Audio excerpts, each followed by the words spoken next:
వార్తలకు స్వాగతం. నా పేరు లీలా దేశాయ్. ముందుగా ముఖ్యాంశాలు. తిరుపతి తాతయ్యగుంట గంగమ్మ జాతరలో అమ్మవారికి గిరిగిని సమర్పించిన రాష్ట్ర పరిశ్రమల శాఖ ఫుడ్ ప్రాసెసింగ్ మంత్రి ఎన్ అమర్నాథ్ రెడ్డి. పొంగనూరు లయన్స్ క్లబ్ ఆదివారం బిఎంఎస్ క్లబ్ లో నిర్వహించిన ఉచిత కంటి వైద్య శిబిరానికి విశేష స్పందన. పొంగనూరు ఎన్టీఆర్ సర్కిల్లో ఏఐటీసీ ఆధ్వర్యంలో ఈ నెల 16, 17వ తేదీలలో అనంతపురంలో జరిగే రాయలసీమ కరువు కార్యక్రమం పోస్టర్ల ఆవిష్కరణ. పొంగనూరులో ఈనాడు ఈటీవీ సుజలాం సుఫలాం కార్యక్రమాన్ని ఘనంగా నిర్వహణ. కుప్పం పిఎస్ మెడికల్ కాలేజ్ వైద్య బృందం శిబిరంలో పాల్గొన్న 116 మంది కంటి రోగులను కంటి వైద్య నిపుణులైన doctor Ankit Anand, doctor Neelima Priyadarshini, doctor Harika వారి వైద్య బృందం ఉచితంగా కంటి వైద్య పరీక్షలు నిర్వహించి 33 మంది రోగులను కంటి ఆపరేషన్ కు ఎంపిక చేశారు. ఈ సందర్భంగా లయన్స్ క్లబ్ జిల్లా chairman doctor P Siva, lions club additional జిల్లా secretary G Vardhareddy, Punuru lions club అధ్యక్షుడు ఎస్ శ్రీనివాసులు, కార్యదర్శి గోపాలకృష్ణన్ తదితరులు లయన్స్ క్లబ్ సేవా కార్యక్రమాలను గురించి వివరించారు. కార్యక్రమంలో లయన్స్ క్లబ్ కోశాధికారి టి గిరిధర్, కరాటి విజయ్ కుమార్, ఉపాధ్యక్షుడు ఇంతియాజ్, లయన్స్ క్లబ్ సభ్యులు పాల్గొన్నారు.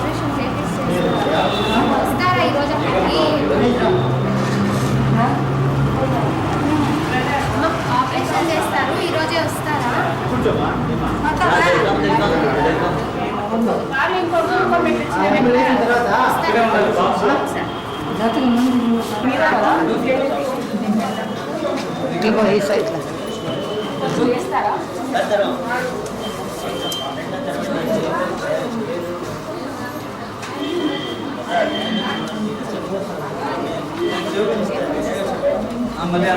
మాట్లాడుతూ ఉంటే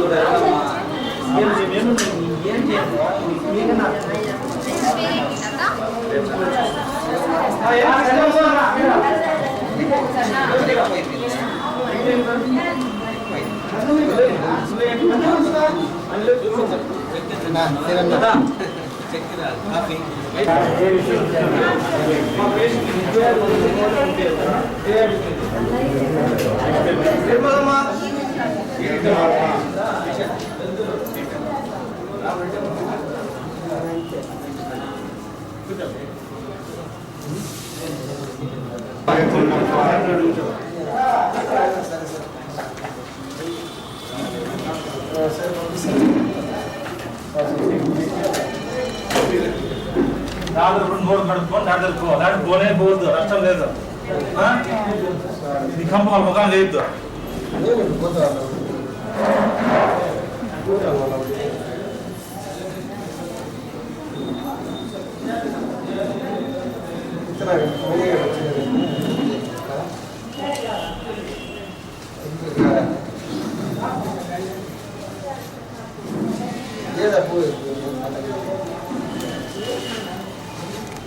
కాలేజ్ కంటి ఆసుపత్రి కుప్పం, బిఎంఎస్ క్లబ్ పొంగనూరు వీరి సంయుక్త ఆధ్వర్యంలో గత నెల 2వ ఆదివారం ఉచిత నేత్ర చికిత్సా శిబిరం నిర్వహించబడుతుంది. లయన్స్ క్లబ్ ఆధ్వర్యంలో జరిగేటువంటి ఈ శిబిరంలో కంటిలో శుక్లాలు ఉండేటువంటి వాళ్ళకు ఆపరేషన్ నిర్వహించబడుతుంది ఉచితంగా. అత్యంత ఆధునికమైనటువంటి పద్ధతిలో ఐఓఎల్ పద్ధతి అంటారు. ఐఓఎల్ పద్ధతిలో కంటిలోనే లెన్స్ అమర్చి ఆపరేషన్ చేస్తారు. ఇది బయట చేసుకుంటే దాదాపు 5,000 నుంచి 10,000 రూపాయల వరకు ఖర్చు వస్తుంది. దాన్ని ఉచితంగా చేయడమే కాకుండా మందులు, తర్వాత ఇక్కడ నుంచి కుప్పం వెళ్ళడానికి, మళ్ళీ కుప్పం నుంచి ఇక్కడ రావడానికి రవాణా సౌకర్యం, 4 రోజుల పాటు భోజన సౌకర్యము, వసతి కూడా కల్పించబడుతుంది. పోస్ట్ ఆపరేటివ్ కేర్ అంటే ఆపరేషన్ అనంతరం తీసుకునేటువంటి జాగ్రత్తలు చాలా ముఖ్యం కాబట్టి 4 నుంచి 5 రోజుల పాటు పేషెంట్ను అక్కడే కుప్పం మెడికల్ కాలేజీలోనే ఉంచుకొని వాళ్ళకి పూర్తిగా స్వస్థత చేకూరిన తర్వాతనే ఇక్కడ తీసుకొని వచ్చి వదలడం జరుగుతుంది. ఇక్కడ ఏ క్యాంపుకు ఈ విధంగా జరగడం లేదు. కేవలం లయన్స్ క్లబ్ ద్వారా జరిగేటువంటి ఈ క్యాంపులో 4 నుంచి 5 రోజుల పాటు పేషెంట్ కేర్ తీసుకొని పూర్తి స్థాయిలో ఒక్క కేసు కూడా ఏమి ఇబ్బంది కాకుండా, ఎవరికి ఇబ్బంది కాకుండా ఆపరేషన్ చేస్తున్నాం కాబట్టి ఈ ఆపరేషన్కి సహకరిస్తున్నటువంటి బిఎంఎస్ క్లబ్ వారికి, తర్వాత పిఎస్ కుప్పం మెడికల్ కాలేజ్ వారికి ధన్యవాదాలు తెలియజేస్తూ ప్రజలందరూ కూడా ఈ అవకాశాన్ని సద్వినియోగం చేసుకోవాల్సింది కోరుతున్నాను.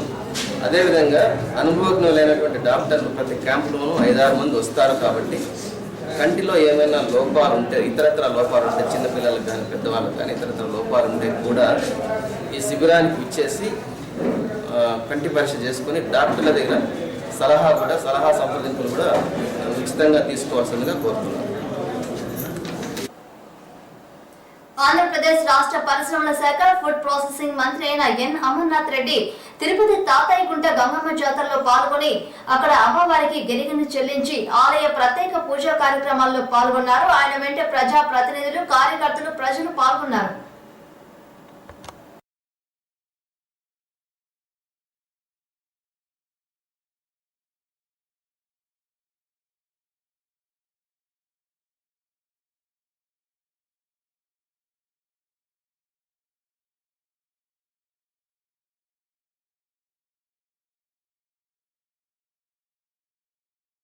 పూడూరు రూరల్ మండలం అడినాథనిగుంట గ్రామంలో ఆదివారం పరివర్తన మానవవాద సాంఘిక సంస్థ ఆధ్వర్యంలో మద్యం మహమ్మారిని పారద్రోలి ఆరోగ్యవంతమైన ఆహారాన్ని తీసుకోవడం మంచిదని మజ్జిగ చలివేంద్రాన్ని ప్రారంభించారు. ఈ సందర్భంగా కార్యక్రమానికి విశిష్ట అతిథులుగా పాల్గొన్న Palamaner DSP Shankar, Punganur CI Chandrasekhar, SI Hariprasad, పరివర్తన అధ్యక్షుడు విశ్రాంత ప్రొఫెసర్ వెంకటరెడ్డి, ఆయన భార్య శ్రీమతి వెంకటరెడ్డి మాట్లాడుతూ సమాజంలో కులమతాలకు అతీతంగా మానవులందరూ ఐక్యతతో వ్యవహరించాలన్నారు. మానవుల ఆరోగ్యానికి హానికరమైన మద్యాన్ని త్రాగడం మానివేసి ఈ వేసవి కాలంలో ప్రజలందరూ మజ్జిగ సేవించి తమ ఆరోగ్యాన్ని కాపాడుకోవాలని వారు హితవు పలికారు. మద్యం వలన సన్న, చిన్నకారు రైతులు, కార్మికులు, వ్యవసాయ కూలీలు ఆరోగ్యాన్ని పాడు చేసుకోవడమే కాదు, ఇల్లు గుల్లయి ఆర్థిక ఇబ్బందులకు గురై ప్రజలు నష్టపోతున్నారని వారు తెలిపారు. సమాజంలో కులమతాలకు అతీతంగా అందరూ ఐక్యమత్యంగా అన్నదమ్ముల వలె జీవించి సమాజ సంక్షేమానికి పాటుపడాలని వారు కోరారు. కార్యక్రమంలో గ్రామస్తులు, విద్యార్థులు, మహిళలు పెద్ద ఎత్తున పాల్గొన్నారు.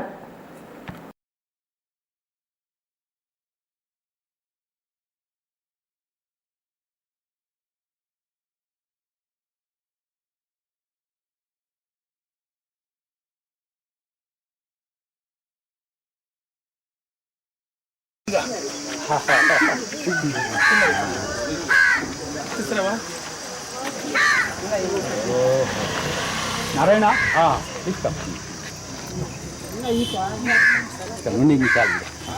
ఓకే 2 గ్లాసులు దాని 2 గ్లాసులు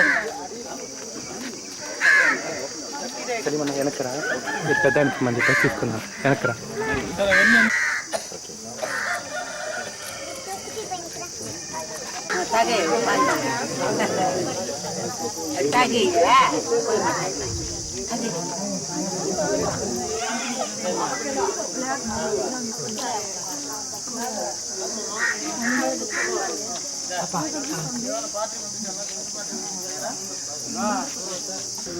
ఈ చిన్న కార్యక్రమానికి, ఈ చిన్న గ్రామానికి మన మీద ఉన్న అభిమానంతో, ఎంతో ఉత్సాహంతో ఇచ్చేసిన మన ఎస్పీ గారికి, అలాగే మన పుంగనూరు సీ గారికి, సబ్ ఇన్స్పెక్టర్ గారికి, ఈ కరెంటు తాపనుకుంటున్న ప్రేమాతునుకుంటా బేనపల్లి గ్రామస్తుల మిత్రుల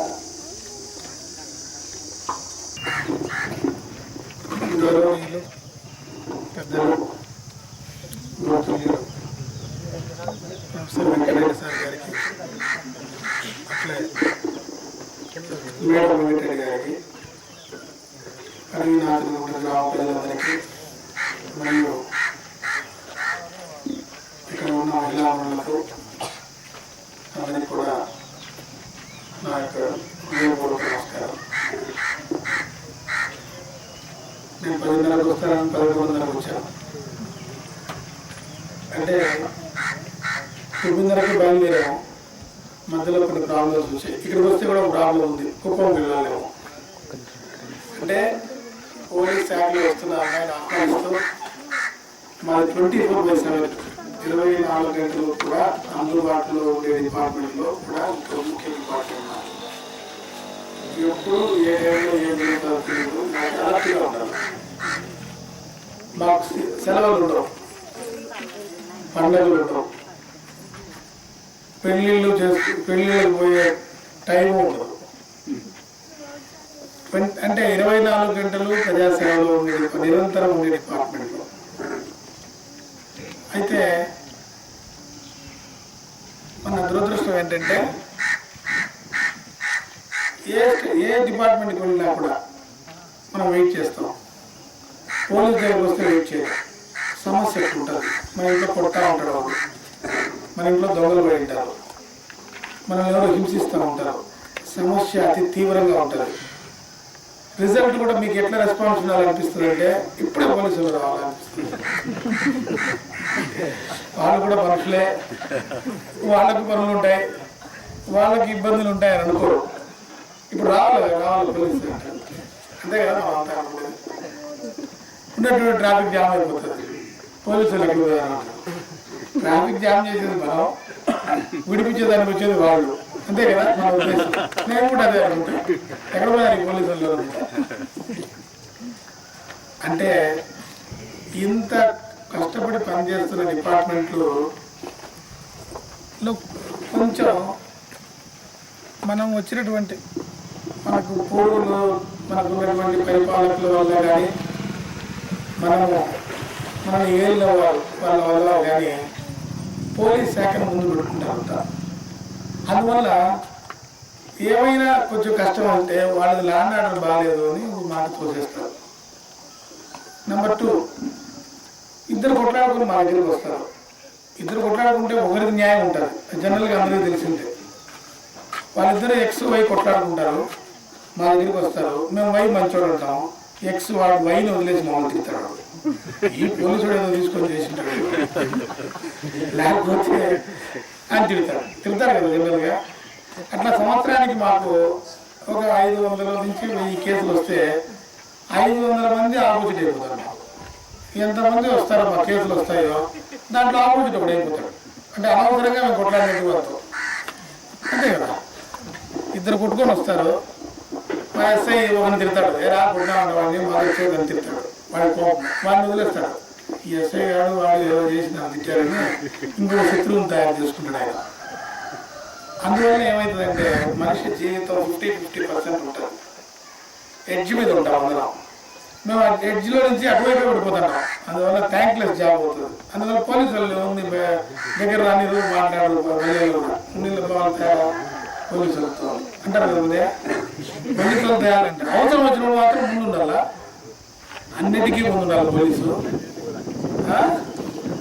ఇబ్బంది వచ్చినప్పుడు మాత్రం పోలీసులు ఎదురు లేకుంటారు.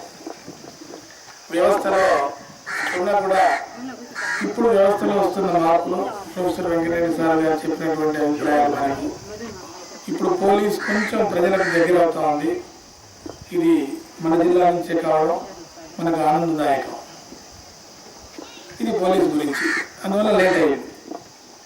అంటే కష్టం వచ్చిన దాన్ని మేము ఆలోచించాలి. 2-3 సార్లు పక్కకు పోయినా కుటుంబంలో కొట్టుకుంటా తెలుగుదేశం వాళ్ళు కాంగ్రెస్ వాళ్ళు. రేపు మీ పేపర్లో రేపు వస్తే చదువుతారు. ఇప్పుడు ఏం చేయాలో చెప్పాలి. కొన్ని సమస్యలు వస్తూ ఉంటాయి. ఇట్లా ఉన్నట్టుండి మనకు తప్పదు. మాకు వీటన్నింటినీ మేము అంటే సమయానుకూలంగా మార్చుకోవాలి. ఈ ఇంపార్టెంట్ అనేది కొన్ని అన్ఇంపార్టెంట్, కొన్ని తక్కువ ఉండేటువంటి వదిలేసుకొని పోతూ ఉంటారు. అయినా ఇంక రాకూడదు అనుకున్నాం. మీ ఊళ్ళో ఎంటర్ అయ్యేటప్పుడు వచ్చిన సమస్యకు రాలేదేమో అనుకున్నాం. బట్ దేవదేవాలకు వచ్చాం. టైం దొరికింది. మీ అందరితో కలిసి భాగ్యం కలిగినందుకు సంతోషంగా ఉంది.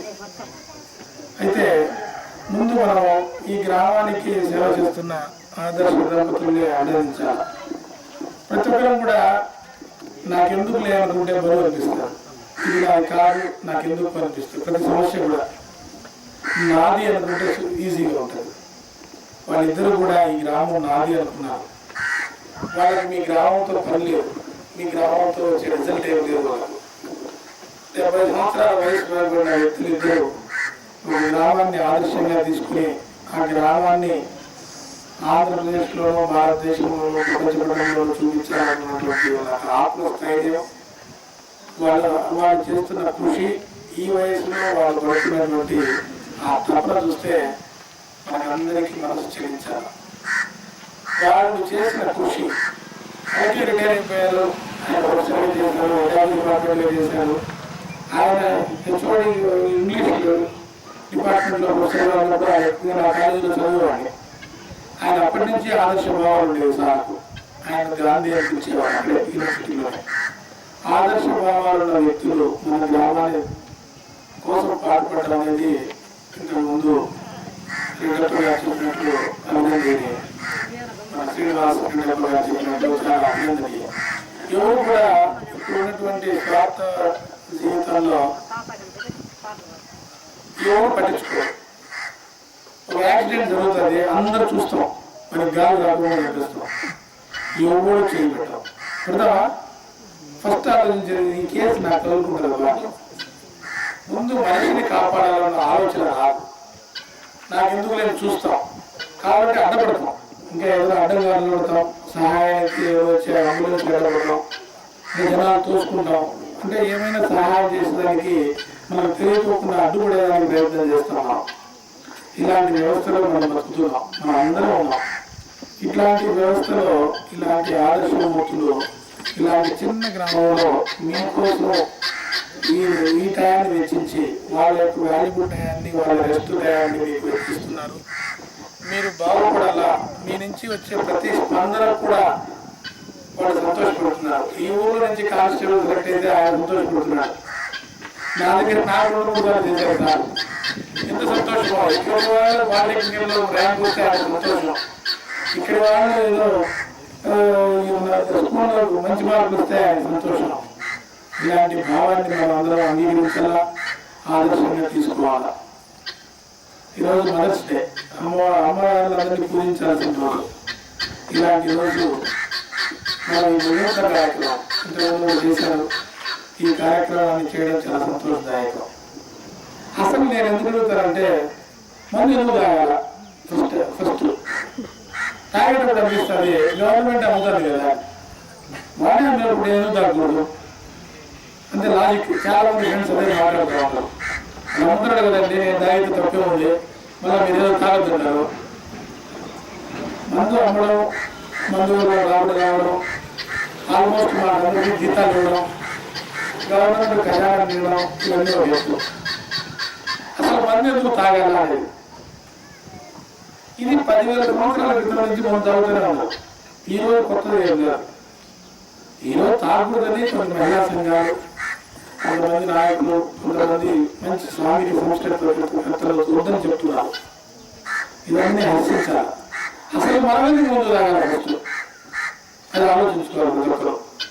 సాయంత్రం చెట్టు కింద కూర్చొని ఏమైనా తెప్పిస్తామా తాగుతామా అని ఆలోచన ప్రతి ఒక్కరికి ఉంది. చిన్న పెద్ద లేదు. ఇందులో ఈ ఊళ్ళో వాళ్ళు తాగుతారు, ఢిల్లీలో వాళ్ళు తాగరు, ఆఫీసులు తాగుతారు, చదువుకున్న వాళ్ళు తాగడం లేదు. అక్కడ మాత్రం అంతా ఈక్వల్ అవుతాయి. తాగేదంతా అంతా ఈక్వల్. అయితే నేను అనేది ఏంటంటే, మందు తాగిన దానివల్ల నీకు వచ్చే ప్రయోజనం ఏంటి, మనకు వచ్చే ప్రయోజనం ఏంటి? ఇప్పుడు పొలం వేస్తున్నాం, టమాటాలు వేసారు, 3 రూపాయలు కూడా పొలం చాలా బాధపడతారు అందరూ రైతులు. నేను అందరినీ అడుగుతాను, రైతులు ఎట్లుంది రేటు అని. సార్ 3 రూపాయలు కూడా పోయినా అందరూ చెట్లంతా వదిలేసాం సార్. అంటే ఒక వస్తువు కష్టపడి సంపాదించిన దాన్ని మనకు రిజల్ట్ రాకపోతే, ధర లేకపోతే చాలా మంది మనం డిస్కస్ చేసుకుంటాం. టమాటా రైతు గురించి ప్రతిరోజు ప్రతి ఒక్కరు మాట్లాడుకుంటారు. మాట్లాడుకుంటే టమాటా రైతు ఎంత లేదు, మనకు పొలం లేకపోయినా మాట్లాడుకుంటాం కదా. ఈ దేవుడు ఇంత శరీరాన్ని ఇచ్చాడు అందరికీ.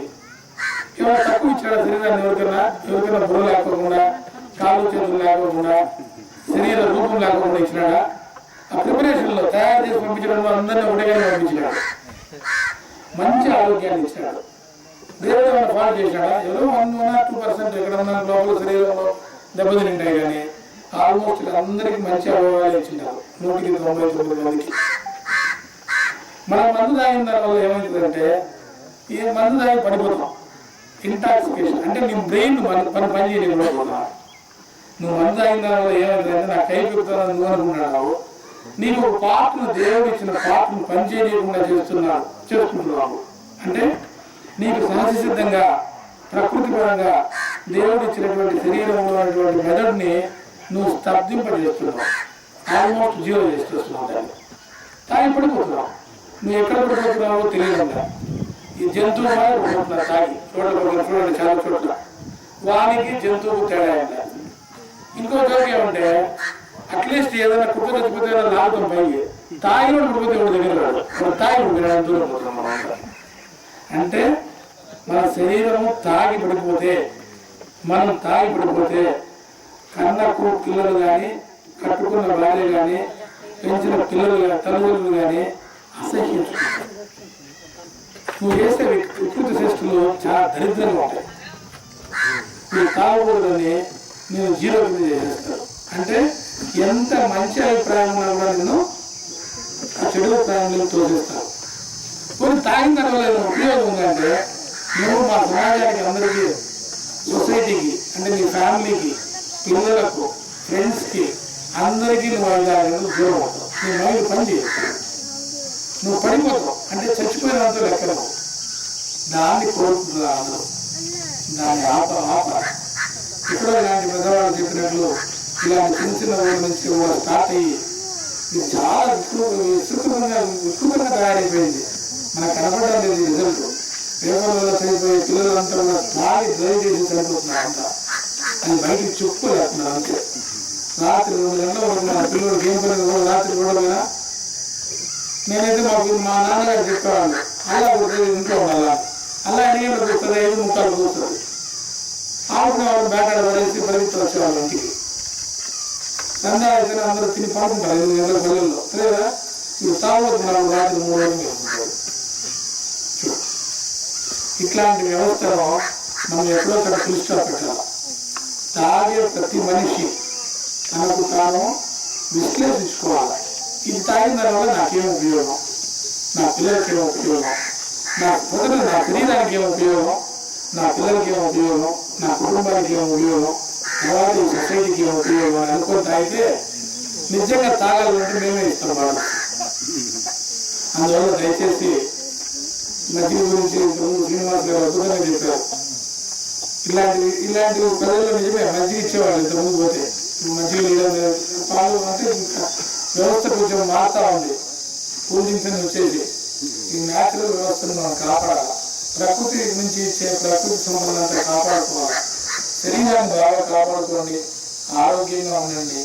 మీరు, మీ కుటుంబము, మీ పిల్లలు, మీరు తాగే 100 రూపాయలతో ఒక్కసారి ఆలోచించండి. మీరు ఏ బ్రాండ్ తీసుకున్నా 100 రూపాయలు తక్కువ లేదు. ఉందా? దానివల్ల మీరు చెత్త చెదారం తినాలా? ఉప్పు తాగేదానికి ఉప్పు కదా, మళ్ళీ చెత్త తినద్దా? అవన్నీ కూడా హానికరమే. నేనైతే మొదలుపెట్టాను, మా వాళ్ళ చూస్తాను. బాగా తినండి. మీరు ఖర్చు పెట్టే ప్రతి పైసా కూడా మీ పిల్లల పైన, భార్య పైన, కుటుంబం పైన, తల్లిదండ్రుల పైన, సొసైటీ పైన ఖర్చు పెట్టండి. మీరు బాగుంటారు, మీ చుట్టూ ఉన్న సొసైటీ బాగుంటుంది, అందరూ ఆనందదాయకంగా ఉంటాయి. కొన్ని పల్లెల్లో నేను కొన్ని విలేజ్ చూసిన రామపురం దగ్గర వడ్డపల్లి విలేజ్లో చూస్తా ఉన్నారు. నరసాపురం, మా ఊళ్ళో మందు అమ్మరు, మా ఊళ్ళో మందు కాకుండా విలేస్తాం అని ధైర్యంగా చెప్పిన విలేజ్ రామచంద్ర మండలంలో చూసాను. అలాంటి స్లోగా మీ ఊళ్ళో కూడా రావాలా, మీ నుంచి రావాలా, మీరందరూ కూడా గట్టిగా నిలబడాలా. మా ఊళ్ళో మేము మందు అమ్మని, మా ఊళ్ళో మందు తాగమని మేమే కట్టుబాటు చేసుకున్నాం, ఆ విషయాన్ని మేమే చర్చించుకున్నాం అన్నటువంటి రోజు ఏదైతే వస్తుందో అప్పుడు ఈ ఆలస్యమైనటువంటి దంపతులకు హాయిగా నిద్ర వస్తుంది. వాళ్ళు ఆనందంగా ఉంటారు. వాళ్ళు చెప్తారు కూడా.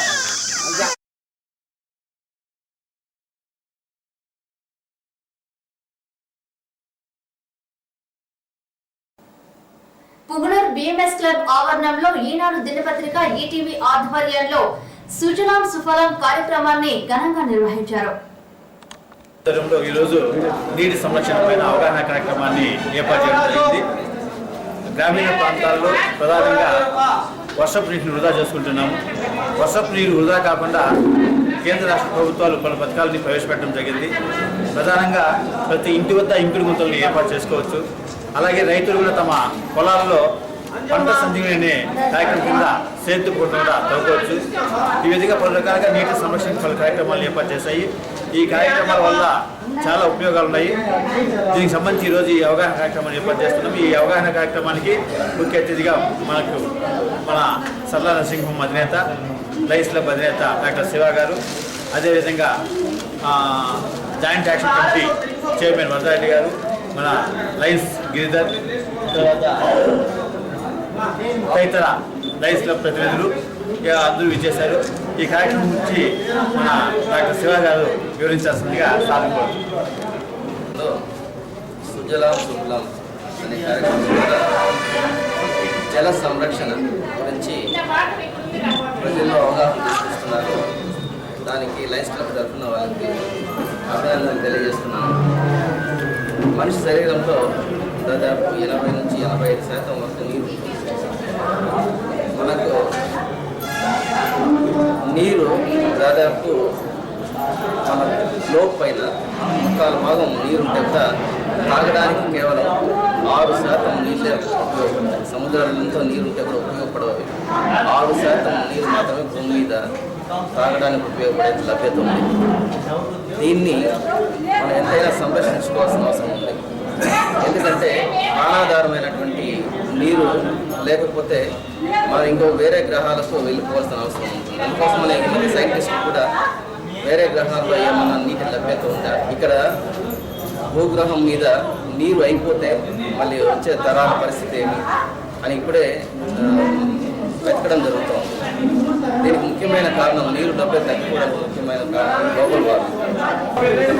ఈరోజు ఈనాడు మరియు ఈటీవీ ఆధ్వర్యంలో నిర్వహింపబడుతున్నటువంటి ఈ సుజలాం సుఫలాం అనేటువంటి కార్యక్రమాన్ని మా ఈనాడు పుంగనూరు సంబంధించినటువంటి ఈనాడు ఇన్ఛార్జ్ రమణ గారి ఆధ్వర్యంలో, మరి ఏపీఓ శ్రీనివాసులు గారి ఆధ్వర్యంలో లయన్స్ క్లబ్ వారిని కూడా సంయుక్తంగా నిర్వహిస్తున్నటువంటి ఈ కార్యక్రమానికి మమ్మల్ని ఆహ్వానించినందుకు ప్రత్యేకమైనటువంటి ధన్యవాదాలు. ఆ పేరులోనే సుజలాం సుఫలాం, సుజలాం సుఫలాం మలయజ శీతలాం సస్య శ్యామలాం వందే మాతరం. మనకు స్వతంత్రానికి ముందు కూడా మనం బంకిం చంద్ర చటర్జీ గారు ఈ సుజలాం సుఫలాం అనేటువంటి ఈ పేరు పెట్టి దేశం బాగుండాలంటే, ప్రపంచం బాగుండాలంటే, సస్యశ్యామలంగా 3 పంటలు పండి సుభిక్షంగా ఉండాలంటే నీరు ఎంతో ప్రాధాన్యతతో కూడినటువంటి విషయం అని చెప్పేసి ఆనాడు చెప్పడం జరిగింది. అయితే కాలక్రమేణా ఇప్పుడు నిర్వహిస్తున్నటువంటి కార్యక్రమంలో రోడ్డు వైడనింగ్ అనేసి రోడ్లు విస్తరణ చేయాలని చెప్పేసి పెద్ద పెద్ద చెట్లు, 100ల సంవత్సరాలు ఉన్నటువంటి చెట్లను కూడా నరికేస్తున్నారు. అదేవిధంగా కట్టెల కోసము అడవులు నరికేస్తున్నారు. ఎర్రచందనం స్మగ్లర్స్ పట్టు నరికేస్తున్నారు. ఎండాకాలంలో అడవికి అగ్గిపెట్టి మొత్తం అడవినంతా నాశనం చేస్తున్నటువంటి పరిస్థితుల్లో పర్యావరణాన్ని రక్షించుకోవడం చాలా దుర్లభంగా ఉంది. ఎప్పుడైతే ఈ యొక్క పర్యావరణం ఉండదో, అడవులను నాశనం చేస్తే, చెట్లు ఎప్పుడైతే ఉండవో ఆటోమేటిక్గా వర్షాలు పడకపోతే ఈ యొక్క నీటి సమస్య తలెత్తుంది. ఈరోజు ఒక్కొక్క వాటర్ ట్యాంక్ని 300-400 పెట్టి కూడా కొనేటువంటి పరిస్థితి. కాలక్రమేణా ఇది కూడా దొరకకుండా మరి నీళ్ళని కూడా మనం ఆర్టిఫిషియల్గా తయారు చేయలేము. కాబట్టి అందుకే ఇందాక మన ఏపీఓ శ్రీనివాసులు గారు చెప్పిన ప్రకారము ప్రతి నీటి బొట్టును మనం సద్వినియోగం చేసుకోవాలి, దాన్ని కాపాడుకోవాలి. వర్షపు నీరు వస్తే కూడా దాన్ని ఇంకుడు గుంతల ద్వారా లేకపోతే వాటర్ని నిల్వ ఉంచుకొని ఈ చెక్ డ్యామ్స్ ఇవంతా కూడా పల్లెల్లో అంతా కూడా కడుతున్న ప్రభుత్వం కూడా ప్రోత్సహిస్తుంది. అటువంటి కార్యక్రమాలన్నీ కూడా ఎన్నో చేసి ఆ నీటిని నిల్వహించుకొని భూగర్భ జలాలను కనుక సమతుల్యంలో ఉంచితే ఖచ్చితంగా రైతులు బాగుంటారు. రైతు బాగుంటే ఈ యొక్క పంటలు పండుతాయి. అదే ధరలు కూడా తగ్గేదానికి అవకాశం ఉంది. కాబట్టి ప్రతి ఒక్కరూ బాధ్యతగా ఇంటికో చెట్టు. ఇందాక మేము పోయిన 2 సంవత్సరాలకు ముందు లయన్స్ క్లబ్ ద్వారా సుమారు 50,000 మొక్కలు నాటి చరిత్ర సృష్టించిన ఇంటర్నేషనల్ లెవెల్లో బెస్ట్ క్లబ్ అవార్డు కూడా పుంగనూరు లయన్స్ క్లబ్ సంపాదించింది. అయితే దాన్ని సంరక్షించుకోవడంలో కొంత లోపాలు ఉన్నాయి. వర్షం లేని దానికి, నీళ్ళు లేని దానికి కొంత స్కూల్లో కూడా ఈ యొక్క చెట్లు చనిపోవడం జరిగింది. ఏది ఏమైనా విద్యార్థికి ఒక చెట్టు, పాఠశాలకు ఒక ఉద్యానవనము అనేటువంటి నినాదం సిద్ధాంతంతో ముందుకు తీసుకెళ్ళినాము. ఇప్పుడు టీచర్లు కూడా బాధ్యతాయుతంగా ఉండి ఈ యొక్క చెట్లను సంరక్షించుకుని పిల్లలతో నాటించి అవగాహన కల్పించి ఈ కార్యక్రమాన్ని ముందుకు తీసుకుపోవాల్సిందిగా మరి కోరుకుంటూ ఈ యొక్క సుజలాం సుఫలాం అనేటువంటి కార్యక్రమాన్ని మీడియా ఈటీవీ మరియు ఈనాడు ముందుకు తీసుకొచ్చినందుకు వారికి ప్రత్యేకమైనటువంటి అభినందనలు తెలియజేస్తున్నారు. పూనర్ పట్టణంలోని ఎన్టీఆర్ సర్కిల్లో పట్టణ ఏఐటీయూసీ ఆధ్వర్యంలో రాయలసీమ కరువు ఈ నెల 16, 17 తేదీలలో అనంతపురంలో జరిగే రాయలసీమ కరువు బైఠాయింపు కార్యక్రమం పోస్టర్లను వెంకటరమణారెడ్డి ఆవిష్కరించారు. ఈరోజు రాయలసీమలో కరువు తాండవిస్తూ ఉంటే మన సీఎం గారు కరువు మండలి ప్రకటించి కరువు వచ్చి వేయకుండా కూడా కమిషన్ల కోసము లండన్ తిరుగుతూ విదేశాల పర్యటన చేస్తూ కమిషన్ల కోసం లండన్ తిరుగుతూ ఉన్నాడు. ఫ్యాక్టరీలు రమ్మని చెప్పిన కమిషన్ల కోసం కుక్కర్తి పడుతూ ఉన్నాడు. అదేవిధంగా రాయలసీమ కరువు ప్రాంతాల్లో సీఎం గారు పర్యటించి కరువు మండలాలుగా రాయలసీమను ప్రకటించి ఆ రాయలసీమకి అన్ని విధాలు ఆదుకోవాలని డిమాండ్ చేస్తూ ఉన్నాం. రెండోది, కరువు మండలాల్లో గోశాల ఆవులు కలేపురాలు ధరిస్తూ ఉన్నారు, పశువులకు మేత లేక. రెండోది, ప్రజలు అన్నం లేదు అని రామచంద్ర అంటూ ఉంటే ఈయన పట్టించుడు పాపాన పోలేదు. కేరళకి కొంతమంది కూలీలుగా వలస వెళ్ళారు. బెంగళూరు, తమిళనాడు, హైదరాబాద్కి వలస కూలీలుగా పోయి ఆత్మహత్య చేసుకున్న పాపము చంద్రబాబు నాయుడుది. అందుకే కానీ ఈ కరువు మండలాలు ప్రకటించడం కోసం 16, 17 అనంతపురంలో ధర్నా కరెంట్ రావాలని అందరికీ పిలుపునిస్తా ఉన్నాం. అదేవిధంగా ఈ ఆంధ్రనీవాని త్వరితగైన మన పొంగనూరుకి రాయలసీమకి తీసుకొచ్చి ఈ కరువు ప్రాంతాలని అందరూ ఆదుకోవాలని, పశువులకి పశుగ్రాసము. రెండోది, ఈ వలస కూలీలకి ఈ గెంజి కరువులో గెంజి కేంద్రాలు పెట్టినట్టుగా సంఘటి కేంద్రాలు పెట్టి ఆదుకోవాలని ప్రభుత్వాన్ని డిమాండ్ చేస్తూ ఉన్నాం. సిపిఐ, సిపిఎం రెండూ కలిసి అనంతపురంలో రేపు జరగబోయే ధర్నాకి పెద్ద ఎత్తున రైతులు, కార్మికులు అందరూ తరలి రావాలని కోరుకుంటున్నాం. సమాజంలో పురుషులతో పాటు మహిళలు కూడా అన్ని రంగాలలో ముందుకు దూసుకు వెళ్తున్నారనడానికి పుంగనూరు రూరల్ మండలం అడుగునాథన్గుంటలో ఎమ్మెల్సీ చదివిన పవన్ కుమారి తన తండ్రి అయిన ప్రభాకర్ ప్రోత్సాహంతో కానిస్టేబుల్ పరీక్షలు రాసి ఉత్తీర్ణత సాధించి తాను సమాజానికి సేవ చేయాలనే దృక్పథంతో ఉద్యోగం సంపాదించింది. ఈ సందర్భంగా పలమన డీఎస్పీ శంకర్, సిఐ చంద్రశేఖర్, విశ్రాంత ప్రొఫెసర్ వెంకటరెడ్డి దంపతులు కానిస్టేబుల్ గా ఎంపికైన పవన్ కుమార్ని శాలువతో సత్కరించి అభినందించారు. కార్యక్రమంలో పవన్ కుమార్ తల్లిదండ్రులు, గ్రామస్తులు తదితరులు పాల్గొన్నారు.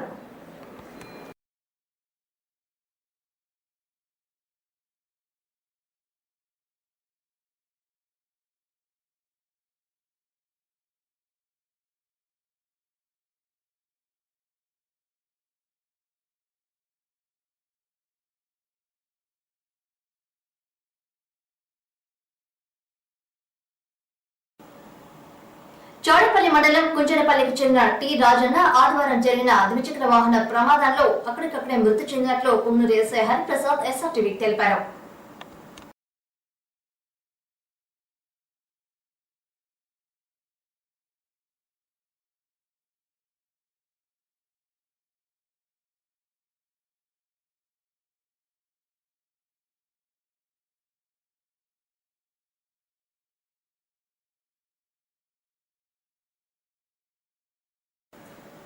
చిత్తూరు జిల్లా మదనపల్లి డివిజన్ కు చెందిన కుప్పం, రాంకుప్పం, శాంతిపురం మండలాలకు చెందిన 27 ప్రభుత్వ చౌక దుకాణాలకు దరఖాస్తు చేసుకున్న అభ్యర్థులకు ఆదివారం సబ్ కలెక్టర్ కార్యాలయంలో రాత పరీక్షలు రాయడం జరిగింది. 27 చౌక దుకాణాలకు గాను 143 మంది అభ్యర్థులు దరఖాస్తులు చేసుకోగా అందులో 116 మంది అభ్యర్థులు మాత్రం పరీక్షలు రాయడం జరిగింది.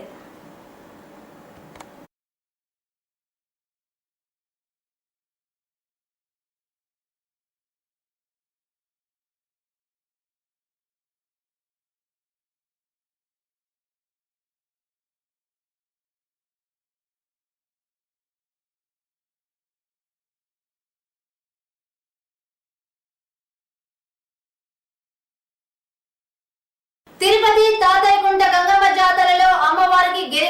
సమర్పించిన రాష్ట్ర పరిశ్రమల శాఖ ఫుడ్ ప్రాసెసింగ్ మంత్రి ఎన్ అమర్నాథ్ రెడ్డి. పొంగనూరు లయన్స్ క్లబ్ ఆదివారం బిఎంఎస్ క్లబ్ లో నిర్వహించిన ఉచిత కంటి వైద్య శిబిరానికి విశేష స్పందన. పొంగనూరు ఎన్టీఆర్ సర్కిల్ లో ఏఐటీసీ ఆధ్వర్యంలో ఈ నెల 16, 17వ తేదీలలో అనంతపురంలో జరిగే రాయలసీమ కరువు కార్యక్రమం పోస్టర్ల ఆవిష్కరణ. పొంగనూరులో ఈనాడు ఈటీవీ సుజలాం సుఫలాం కార్యక్రమాన్ని. ఇవి ఈనాటి ఎస్ఆర్ టీవీలోని వార్తా విశేషాలు. మరిన్ని వార్తా విశేషాలతో మళ్ళీ కలుస్తాం. అందరికీ సెలవు. నమస్కారం.